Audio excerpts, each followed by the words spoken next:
साधना जो करनी है इसको पूरे वैज्ञानिक रूप से करना है, साइंटिफिक, अंधविश्वास से नहीं करना। समझ आई ना बात मेरी?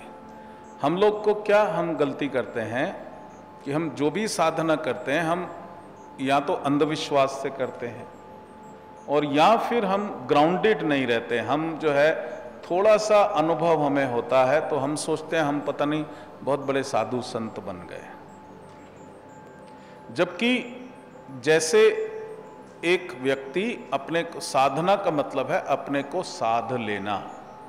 जैसे क्रिकेट खेलता है कोई तो वो भी साधना कर रहा है, वो अपने को साध रहा है क्रिकेट के अंदर। उसी तरीके से आप अपने अंदर अपने को साध रहे हो। अब साधना से पहले उद्देश्य क्या है? साधना, हर चीज का एक उद्देश्य होना बड़ा जरूरी है। बगैर उद्देश्य के बहुत ही क्रिस्टल क्लियर अपने से पूछना व्हाट इज द गोल। कुछ लोग संसार में हैं, संसार के अंदर हैं, लेकिन वो सीधा कहते हैं कि मैं जो है बस सिद्ध हो जाऊं या मैं आत्म साक्षात्कार को प्राप्त कर लूं।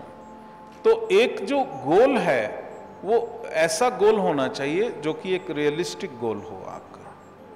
तो रियलिस्टिक गोल कैसे होगा?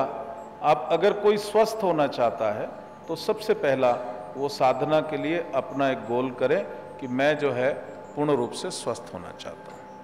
आपने देखा जो कन्वर्सेशन है कि कुछ लोगों ने जो साधना करी वो बड़े प्रसन्न थे, उन्होंने गोल को अचीव किया क्योंकि क्रिस्टल क्लियर गोल था। और किसी ने कहा कि मैं साधना कर रहा हूं, मैं बड़ा दुखी हूं, और उसका गोल क्या था? उसका गोल है कि मैं 5 मिनट में अंदर चला जाता था, वो अंदर नहीं जाता। अब डिफाइन अंदर जाने का क्या मायना है आपका? आप समझ रहे हो मेरी बात को? It has to be realistic. वेग कोई चीज नहीं होती और साधना तो बिल्कुल वेग नहीं होती। यू डू नॉट बिकम वेग।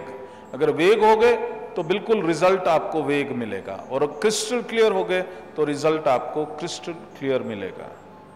इसलिए गोल क्या है?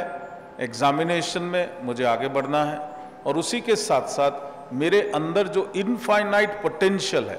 अब आपका ये गोल नहीं है कि मैं अंदर चला जाऊं, बाहर चला जाऊं। किसी ने एक दिन मेरे को खड़े होकर बोला कि बाबा जी मैं बड़ा परेशान हूं। मैं बोला क्या? बोला मेरे मूलाधार में बड़े इशू हैं। मैं भैया आदमी के जीवन में इशू तो समझ आए थे मुझे, मूलाधार में इशू होते हैं, मूलाधार में इशू मुझे क्या, मतलब इट्स वेरी वेग। और उसके बाद मैंने कहा क्या होता है? बोला आग निकलती है। आप समझ रहे हैं मेरी बात को?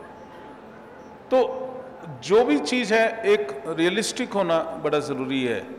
आध्यात्म का यह मतलब नहीं कि आप वेग हो गए और ऊटपटांग की बातें करनी शुरू कर दी, और यहां कोई आके बोला शिव जी आते हैं मेरे सामने खड़े होकर मेरे से बात करते हैं। और कल पिछले 2 महीने से शिव जी नहीं आए, मैं बड़ा दुखी हूं, बाबा जी आप कुछ करिए। मैं फिर आपसे कह रहा हूं कि परमात्मा तुम्हारे भीतर है, अनंत तुम्हारे भीतर है, ये बाहर नहीं है। और ये जो भगवान का जो हमने देखा है, जो ये जो साकार रूप देखा है, वास्तव में जो परमात्मा का अस्तित्व है वो निर्गुण निराकार ज्योतिर्मय है।